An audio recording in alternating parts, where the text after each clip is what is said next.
What's up, guys? Alright, so I've taken the air filter housing box out. I am modifying it with a good old crappy pod filter. These are not known for actually adding any horsepower or any power, in fact, to be honest.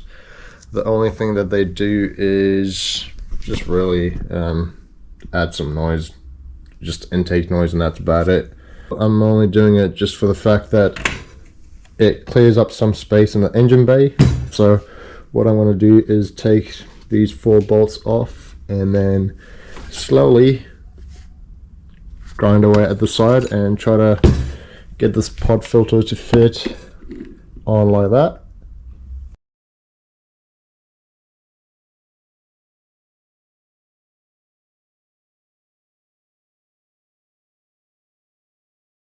Alright, so basically I cut the flange off, fairly easy, and now this basically just fits in there.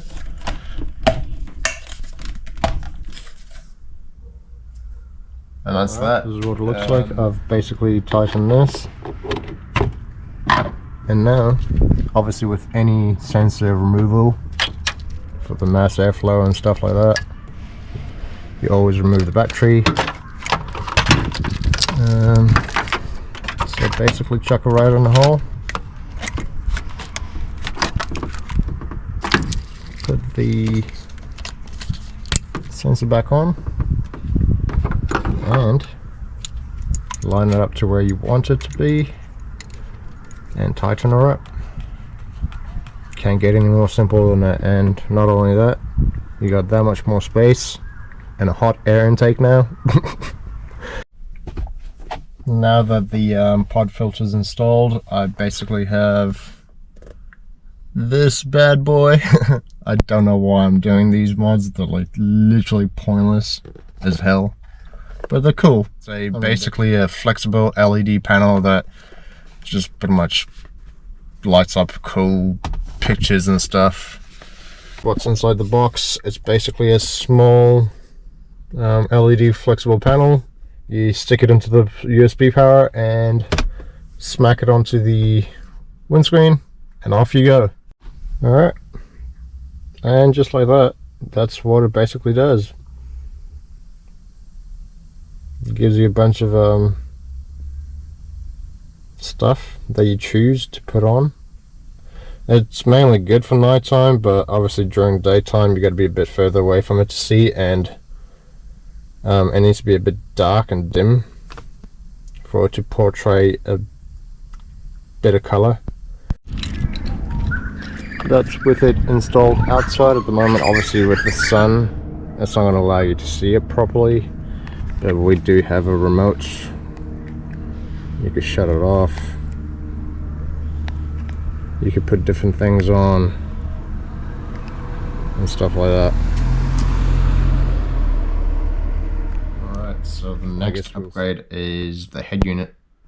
Something that really needs to be done on our car because this has got a cassette player and it's got no Bluetooth, which really sucks. I'm on my bed right now, doing some wiring.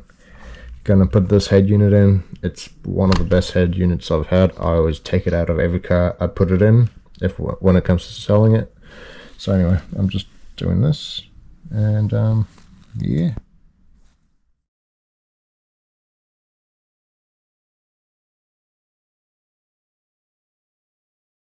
Now for the head unit install. So basically I need to do this part because I'm getting a hydro handbrake that's going to be inside the center console, and this head unit is way too big and bulky and it will literally interrupt my handbrake install. It makes a bunch of random noises when it starts. It's a cassette player. I don't see why a 2005 has cassette and everything else, but anyway, typical Nissan and their doings.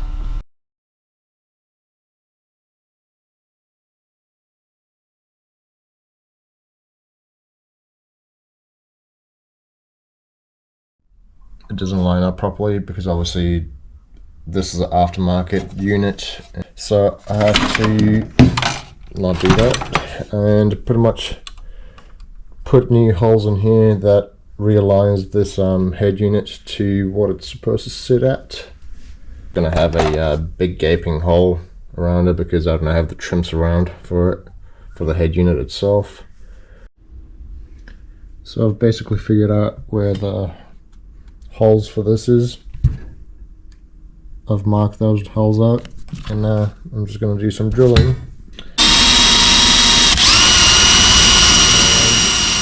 Looks pretty good. Just got a tiny bit of gap here, as expected. I couldn't order it because obviously I've had this head unit for a long time. And that's the head unit done. It's mainly done. It powers on, it does what it needs to. Connects to Bluetooth. I have 2 USB ports coming out of the sides over here. And now I'm gonna go onto the shift boot and the gear knob itself. This got absolutely demolished. From factory they put a lot of Loctite on this and pretty much go all out on it. Now that the boot surround is off, basically you push these little pins in and off she comes. Shift boot surround is now on. This was a bit of a pain in my rear end. So basically this was not obviously made for this, so I pretty much had to cut little slits into the fabric and try to go all the way around and make it work with the current trim piece that we have here. Now that it's on, just going to go install it back in the car. Gear boot and gear knob installed. Looking fairly nicer than what it was before. So I'm just changing these hexagon looking wheel nuts that literally just wear out and they just get destroyed from the inside. Today I've got these aluminium wheel nuts. Not so fond of aluminium, to be honest, but it's my first time using alloy. Let's see how it goes.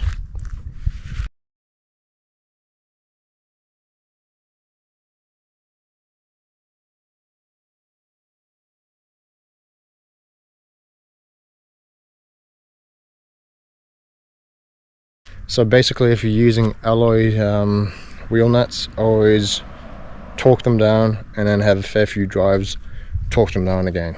I got these for like 25 bucks and I'm just trialing it out. Now that everything's done, I will see you guys on the next episode, which should be very soon because all the mail stuff is coming in a few days. So catch you guys.